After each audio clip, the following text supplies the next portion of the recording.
Muy buenas noches.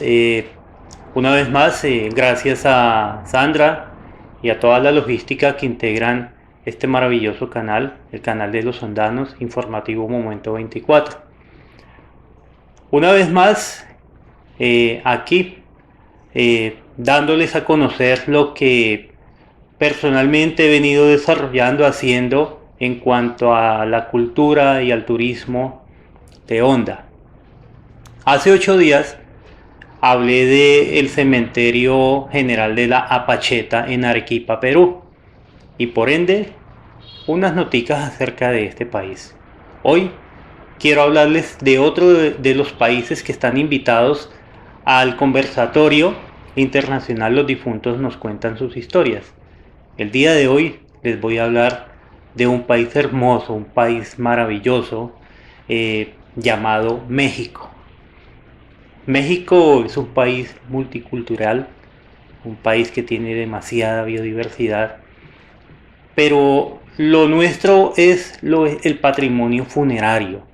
De eso es lo que vamos a hablar en el segundo conversatorio. Pero hoy entonces empiezo hablándoles qué es la muerte o qué representa la muerte para los mexicanos. Ellos dicen que solo se muere 3 veces. La primera muerte es cuando el último respiro abandona el cuerpo y éste deja de funcionar.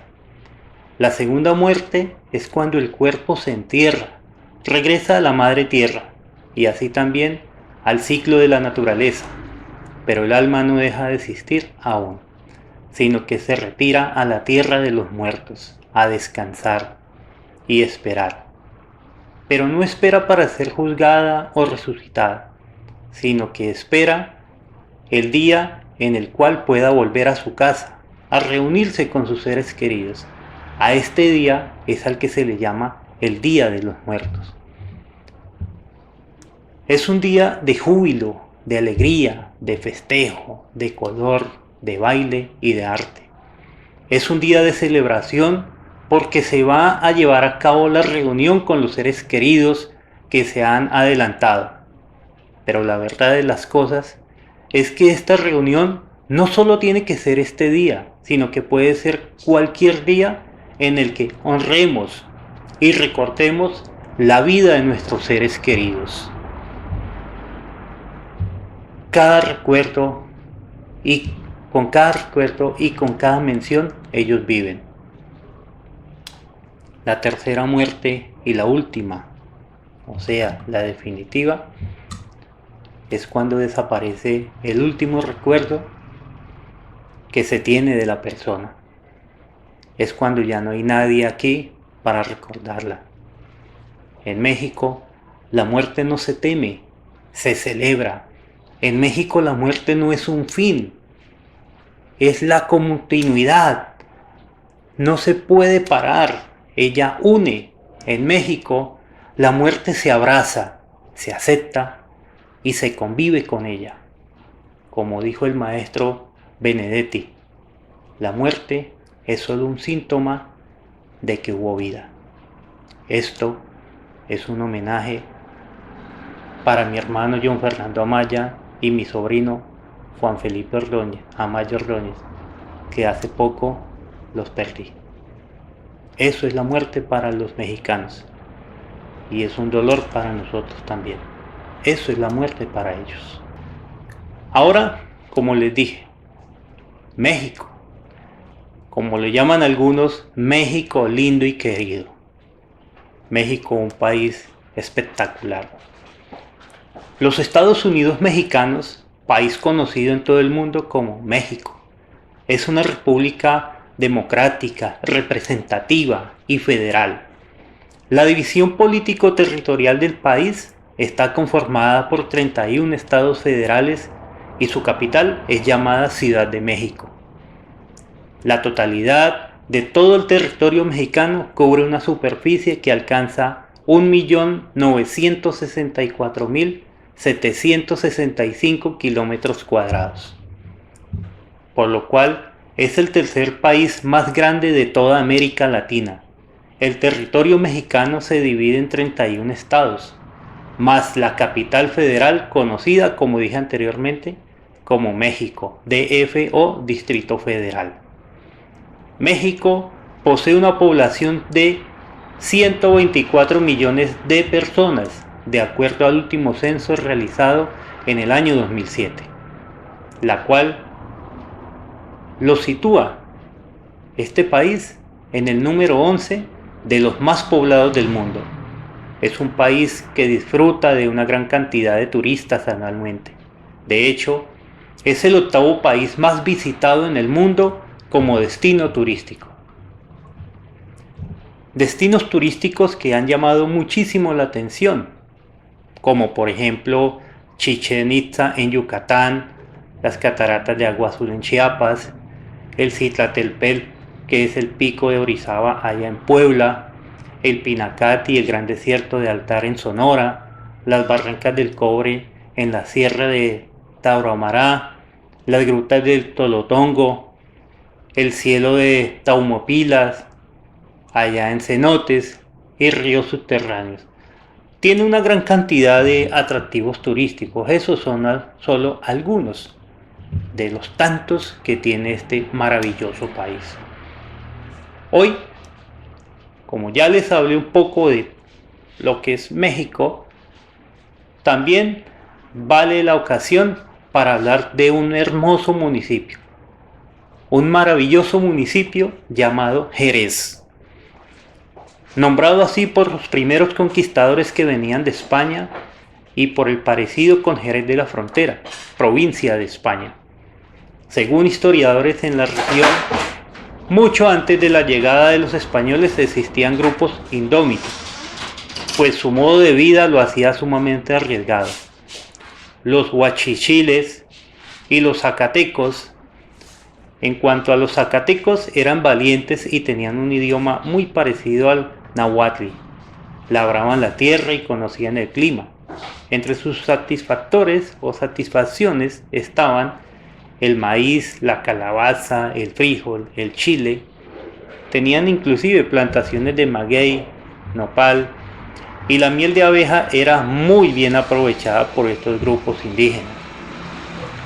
Se dedicaban a la caza de especies menores que existían por la región, sobre todo por la Sierra de los Cargos. Su vestuario consistía en taparrabo para los hombres y falda blusa para las mujeres. El nombre de Jerez debe su origen a los primeros pobladores españoles que se asentaron aquí, siendo los fundadores Pedro Castillo Dávila, Pedro Caldera, Martín Moreno, quienes eran originarios de Andalucía, y Jerez de la Frontera en España, aunque se dice que fue fundado el 23 de enero de 1536, para defensa del camino de Guadalajara a Zacatecas, contra los ataques de los indígenas sumisos para abastecer y resguardar las minas de Zacatecas. La historia documentada de Jerez comienza a partir del 20 de enero y 22 de febrero de 1570, de conformidad con escritos tangibles y existentes. En cuanto al Día de los Muertos, los orígenes de la celebración del día de estas personas que yacen allí en el descanso eterno en México pueden ser trazados hasta la época de los indígenas de Mesoamérica, tales como los aztecas, los mayas, los purépechas, los nahuas y los totonacas. Los rituales que se celebran allí en estas vidas de los ancestros los realizaban por estas civilizaciones por lo menos durante los últimos 3000 años. En la era prehispánica era muy común la práctica de conservar los cráneos como trofeos. Inclusive aquí en Colombia algunas sociedades indígenas lo hacían. Y mostrarlos durante los rituales que se simbolizaban con lo que era la muerte y el renacimiento.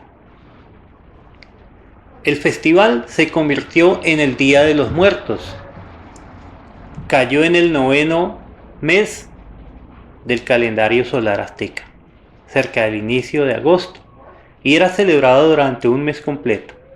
Las festividades eran presididas por el dios Mictecalchihual, conocido como la Dama de la Muerte.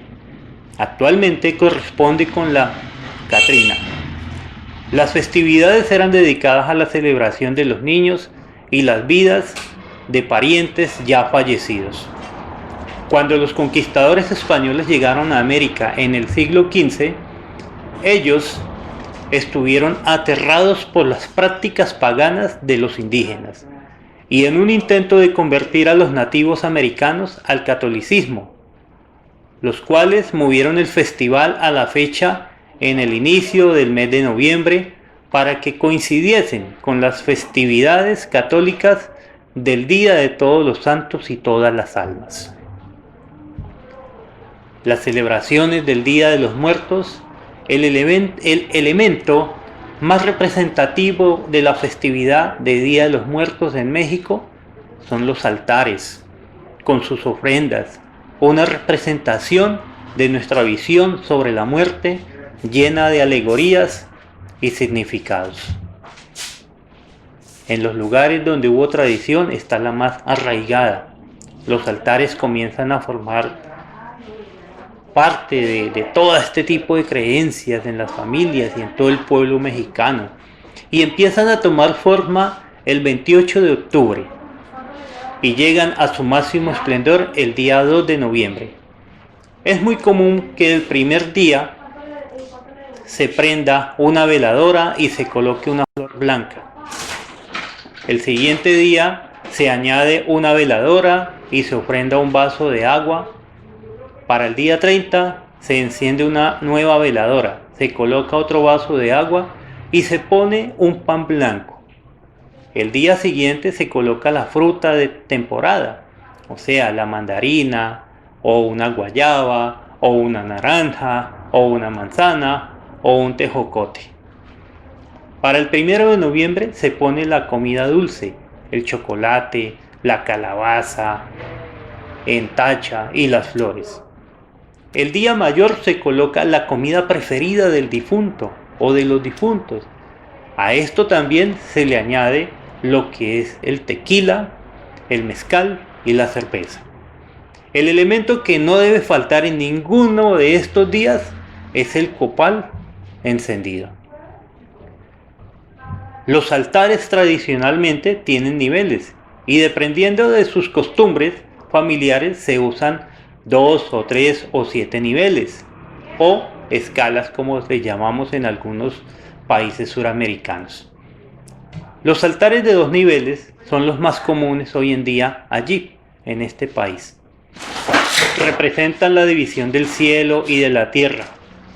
Los 3 niveles representan el cielo, la tierra y el inframundo, aunque también se les pueden referir como los elementos de la Santísima Trinidad. Pero el tradicional por excelencia es el altar de 7 niveles, que representan los niveles que debe atravesar el alma para poder llegar al lugar de su descanso espiritual. Cada escalón es cubierto con manteles, papel picado, hojas de plátano, palmillas y petates, o sea, hechos de tule. Cada escalón tiene un significado distinto. En el más alto se coloca la imagen del santo de devoción de la familia. El segundo está destinado a las ánimas del purgatorio. En el tercero se coloca la sal, símbolo de purificación. En el cuarto, el pan, que se ofrece como alimento y como consagración. En el quinto se colocan las frutas y los platillos preferidos por los difuntos. En el sexto, las fotografías de los difuntos o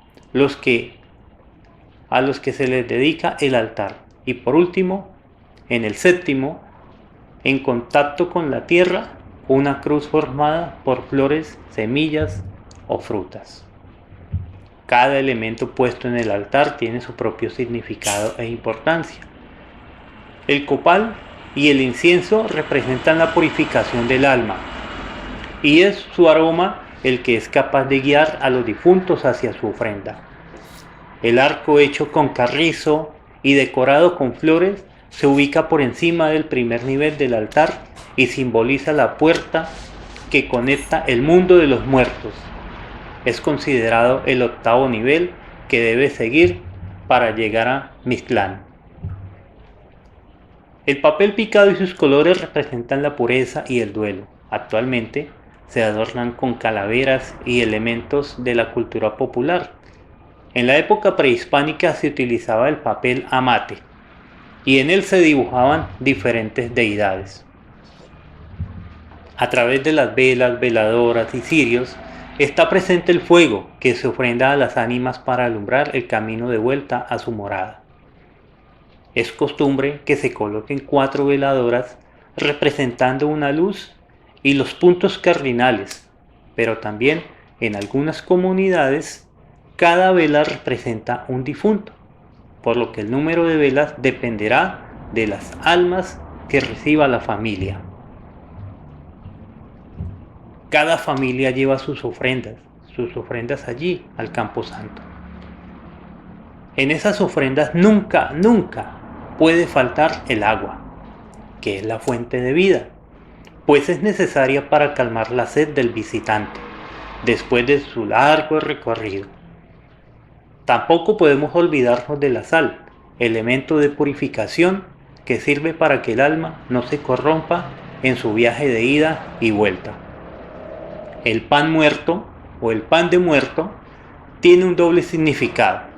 Por un lado representa la cruz de Cristo y por otro, las tiras sobre la corteza representan los huesos y el ajonjolí, las lágrimas de las ánimas que no han encontrado el descanso. La flor de Cempoalxochitl, la nube y el moco de pavo son las flores que decoran las ofrendas y los cementerios, al igual que el copal, que cree que su aroma atrae y guía a las almas de los muertos.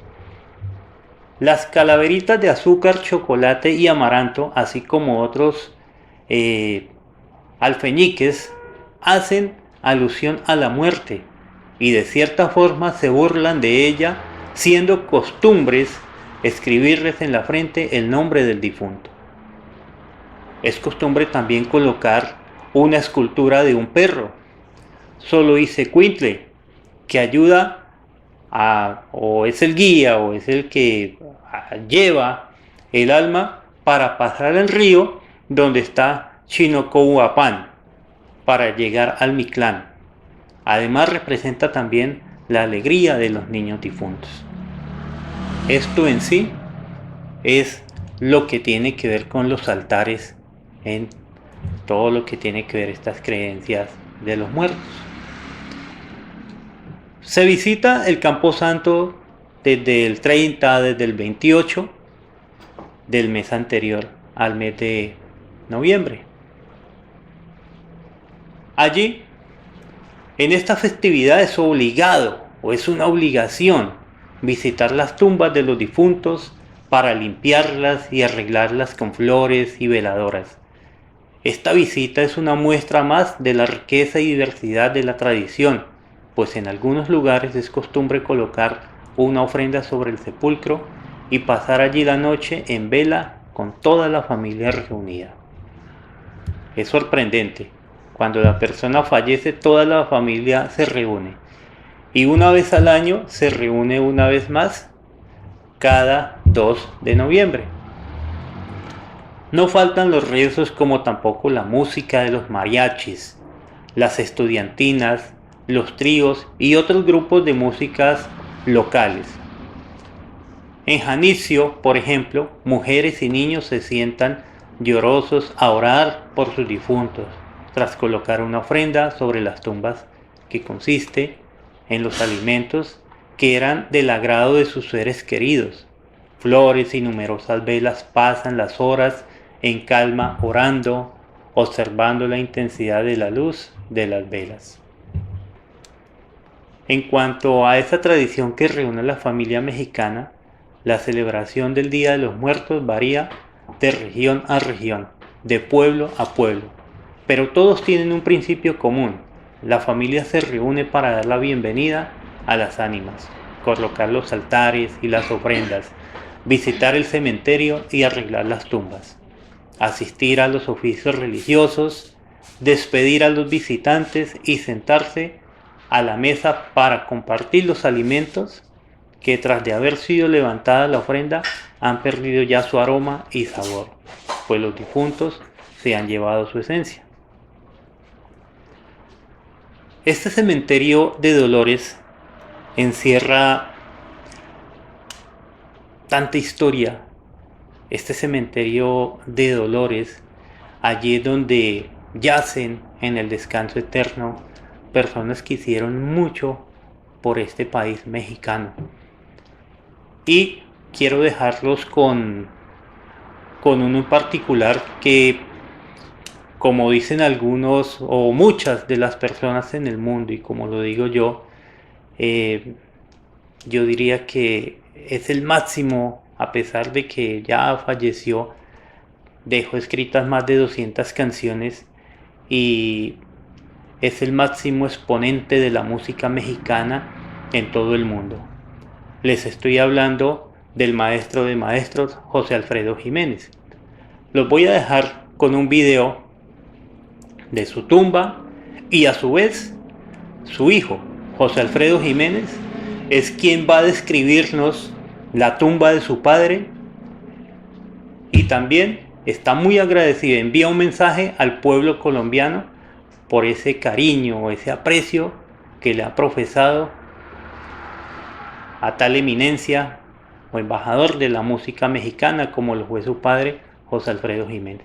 Espero este video sea del agrado de ustedes. Estamos en el mausoleo de mi padre. Él murió el 23 de noviembre de 1973 y el municipio de su pueblo, Dolores Hidalgo, donó este terreno para poder construir su mausoleo. Esta obra que están viendo en este momento se hizo para cuando él cumplió su aniversario luctuoso número 25. El encargado de diseñar y del proyecto fue mi cuñado Javier Senocian, que próximamente les contará toda la historia del mausoleo.